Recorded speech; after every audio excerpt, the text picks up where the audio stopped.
Randy Moss is one of the greatest pass catchers of all time, and in his time in the league, he dominated defenses in his prime. Randy Moss led the league 5 times in touchdown receptions, as well as sit second all-time in career touchdown receptions. But despite ranking 4th all-time in receiving yards, he never led the league in receiving yards for a season. This obscure stat is a testament to how deep the league was in wide receivers at the time. But an even more obscure stat, number 2 in all-time receiving yards, Larry Fitzgerald, and number 3 in all-time receiving yards, Terrell Owens, both never led the league in receiving yards. Randy Moss' closest years to being number 1 in receiving yards were 2002, 2003, and 2007. His closest number 2 finish came in the 2007 season with the undefeated New England Patriots. He fell 17 yards short to the eventual winner, Reggie Wayne. And his largest second-place finish margin came in 2002 against another Colts legend, Marvin Harrison. Ernie Davis was an All-American running back out of El Mary Free Academy, and following his successful senior season in high school, he was recruited by multiple colleges. Ultimately, after being persuaded by young star running back and Syracuse alumni Jim Brown, he chose to attend Syracuse University. Ernie's time in Syracuse saw him rise to fame as he was named first-team All-American twice. His success in Syracuse didn't just end there, as in his sophomore season, he led the team to 11-0 record as they won a national championship 23-14 over the Texas Longhorns. This was all on the back of Ernie Davis as he caught an 87-yard touchdown pass to open up the game. He also followed it up with a rushing touchdown, winning the Most Valuable Player award. Despite the discrimination due to the time period of the win, he followed this season with one of his best seasons yet, averaging 7.8 yards per carry, which was a record, as well as followed that season up with a senior year where he won a Heisman Trophy, becoming the first ever African-American Heisman Trophy winner. His collegiate career success created a lot of hype around him going into the NFL draft in 1961. He truly was, as expected, the first overall pick in the NFL draft selected by the Washington Redskins. He wouldn't be a member of the Redskins for long as he was traded to the Browns almost immediately, and the owner of the Redskins openly admitted to being a racist, wanting to keep his team all white. Truly enough, they stayed that way as he was off to play with Jim Brown in Cleveland. The great duo of Ernie Davis and Jim Brown never came to fruition as Ernie Davis was diagnosed with leukemia before playing a single NFL snap. Davis was still allowed to play in practice but without any physical contact. His only infield appearance was in the preseason game, but in the summer of 1962, Ernie Davis awoke with a swollen neck and was hospitalized. He was eventually diagnosed with acute monocytic leukemia. He began to get medical treatment as he was dying, and after 5 months of remissions, the disease was deemed uncurable as he died at the age of 23 on May 18, 1963. The whole U.S. mourned as a young star died, but his legend lives on as a statue of him was built outside of his former high school, now known as Ernie Davis Academy. On November 19, 2018, NFL fans stayed up late to watch a classic between the Kansas City Chiefs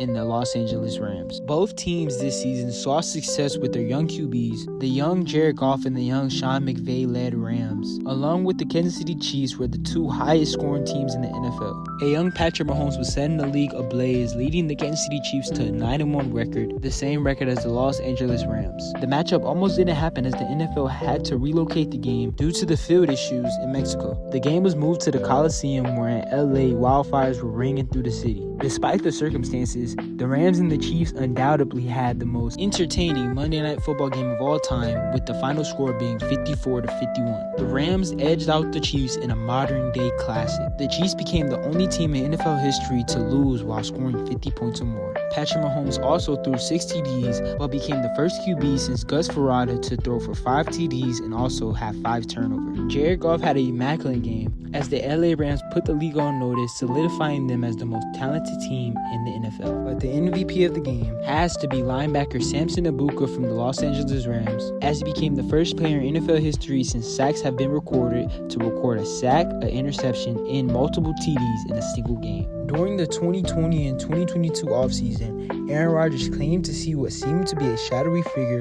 holding the corpse of a dead rabbit and sometimes a blade. This encounter supposedly occurred after Rodgers consumed ayahuasca, a herb that alters one's thinking, emotions, and senses. Rodgers also claimed that he was afraid to stay in the locker room alone as the lights would sometimes flicker. Rodgers' character somewhat finds this story hard to believe, but nonetheless, it is an interesting tale. Tim Tebow was taken 25th overall by a desperate Broncos squad after a 2009 collapse. Tim Tebow came into the league with immense hype after a collegiate career at Florida, but his accuracy concerns raised questions coming into the league. 2 seasons and a few miracles later, and the Broncos found themselves in the playoffs with Tim Tebow as their starting QB. The 2011 wildcard round featured the Broncos hosting the Steelers, and despite the 10 for 21 completed passes from Tebow, he threw 316 yards along with 2 TDs, and on the first play of overtime, Tebow threw an 80-yard TD to Demaryius Thomas, becoming the first player drafted by the Broncos to win a playoff game for the franchise. Tebow's playoff performance is more famously known for him finishing the game with 316 yards and 31.6 yards per completion, drawing connected to the Bible verse John 3:16, a verse Tebow often wrote on his iPad. The Giants in recent years have been one of the more poverty franchises in the league, but in the past they had great success. The Giants won 4 Super Bowls in its history, but another impressive stat is that the Giants are the only team in NFL history to never lose a conference championship game with a record of 5-0. The Super Bowl champion 2011 Giants team also became the only ever negative point differential team to win the Super Bowl. Sammy Baugh is considered one of the all-time great NFL stars, setting 13 records by the time of his retirement. But one specific game he had in the 1943 season might have been the greatest single-player performance ever. 2 weeks removed from his record-setting Halloween game, he threw for 4 TDs while also having 4 interceptions. But he didn't throw for 4 interceptions.